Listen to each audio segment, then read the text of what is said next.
بسم اللہ الرحمن الرحیم۔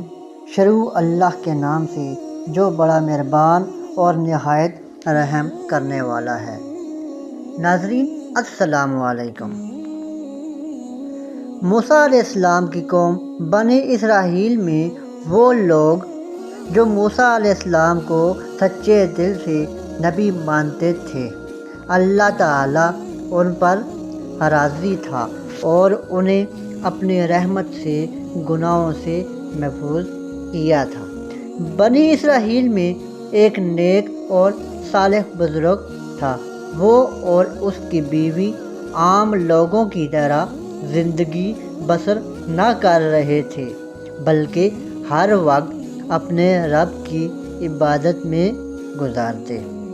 ان کا ایک ہی بیٹا تھا اور وہ بھی بہت چھوٹا تھا۔ جب اس بزرگ کی وفات کا وقت قریب آیا تو اس نے اپنی وراثت میں موجود ایک گائے کو ساتھ لیا اور جنگل میں جا کر کہا، اے میرے رب، یہ گائے میں تیرے پاس امانت رکھتا ہوں، بعد میں میرا بیٹا بالغ ہو جائے تو اسے عطا کر دینا۔ واپس گھر آ کر تمام قصہ اپنی بیوی سے ذکر کیا۔ چند دنوں میں اس کی موت واقع ہو گئی اور وہ خالق حقیقی سے جا ملا۔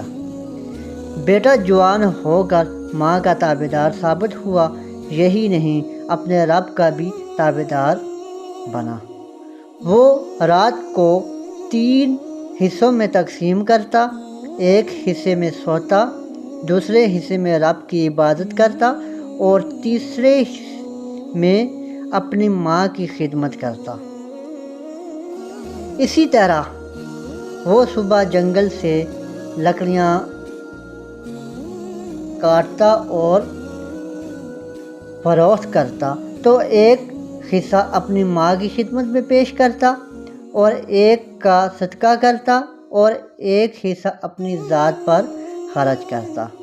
ایک دن لڑکے کی ماں کو گائے کے متعلق یاد آیا تو اس نے اپنے بیٹے کو بلا کر تمام قصہ سنایا اور کہا کہ جنگل میں فلاں جھاڑی کے پاس جا کر یہ دعا مانگ، اے ابراہیم، اسماعیل اور اسحاق کے قادر رب، میرے باپ نے تیرے پاس جو گائے امانت رکھوائی تھی وہ مجھے لوٹا دے۔ لڑکے نے جیسے ہی دعا ختم کی، گائے بھاگتی ہوئی واپس آئی۔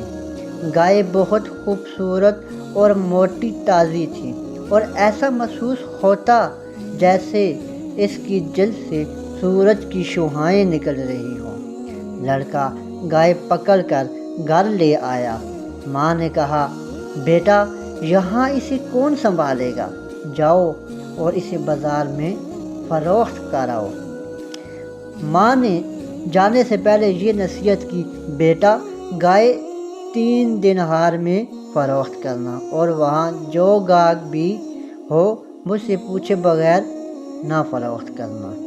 لڑکا بازار چلا گیا۔ اسے بازار میں انسانی صورت میں فرشتہ گاہک بن کر ملا اور کہا، گائے کتنے میں فروخت کرو گے؟ لڑکے نے کہا، 3 درہم میں۔ فرشتے نے کہا، میں تمہیں اس کے زیادہ دام دوں گا۔ لڑکے نے کہا، تم مجھے جتنے بھی دام دو، میں پہلے اپنی ماں سے مشورہ کروں گا، اس کے بغیر میں ہرگز گائے فروخت نہیں کروں گا۔ چنانچہ لڑکا واپس گھر لوٹا اور سارا ماجرا اپنی ماں سے یاد کر دیا۔ ماں نے کہا، یہ کوئی آدمی نہیں تھا، فرشتہ تھا، اب ملے تو اسے کہنا میں گائے فروخت کروں یا نہ کروں۔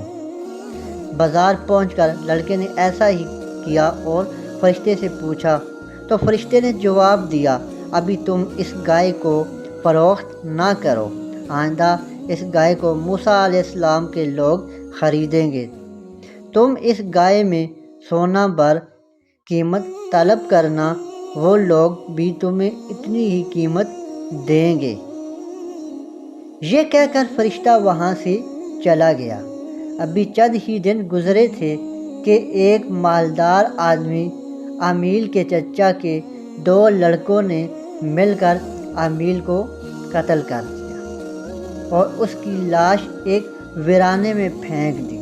جب صبح لاش ملی تو قاتل کی تلاش جاری کر دی۔ وہ لوگ موسیٰ علیہ السلام کے پاس آئے اور کہنے لگے، ہمیں قاتل کا پتہ کس طرح معلوم ہوگا؟ آپ علیہ السلام نے فرمایا، تم لوگ ایک گائے ذبح کرو اور اس کی دم یا زبان کی ہڈی سے لاش کو مارو۔ جب تم ایسا کرو گے تو وہ لاش خود بخود اٹھ کر تمہیں قاتلوں کے نام بتا دے گی۔ یہ سن کر بنی اسرائیل کے لوگ حجت کرنے لگے، کہنے لگے وہ خاص گائے ہوگی۔ وہ بار بار آپ علیہ السلام کو تنگ کرنے کی غرض سے آتے اور پوچھتے، اس کا رنگ کیسا ہو، اس کی عمر کیا اور اس کی خوبی کیا ہے؟ ادھر جبرائیل علیہ السلام موسیٰ علیہ السلام کو ان سوالوں کے جواب بتاتے جا رہے تھے۔ قدرت کا کرنا یوں ہوا کہ انہوں نے اپنے معاملے کو خود ہی اپنے اوپر مشکل کر لیا۔ پھر تلاش کرنے کے بعد بھی ایسی گائے نہ ملی۔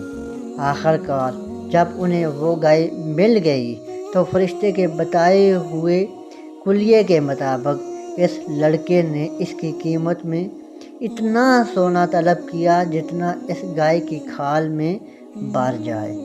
ادھر بنی اسرائیل ایسا کرنے پر مجبور تھے۔ انہوں نے منہ مانگی قیمت دی اور اس طرح دنیا میں سب سے مہنگی وہ گائے فروخت ہوئی اور اس سے زیادہ ابھی تک کسی گائے کی قیمت نہیں لگی۔ چنانچہ انہوں نے گائے کو ذبح کر کے موسیٰ علیہ السلام کے کہنے پر عمل کیا تو وہ لاش خود اٹھی اور دونوں قاتلوں کے نام بتائے اور کہا، انہوں نے مال کی لالچ میں مجھے مارا ہے۔ اس کا واقعہ سورۃ البقرہ میں آیت نمبر 68 اور آیت نمبر 83 میں ملتا ہے۔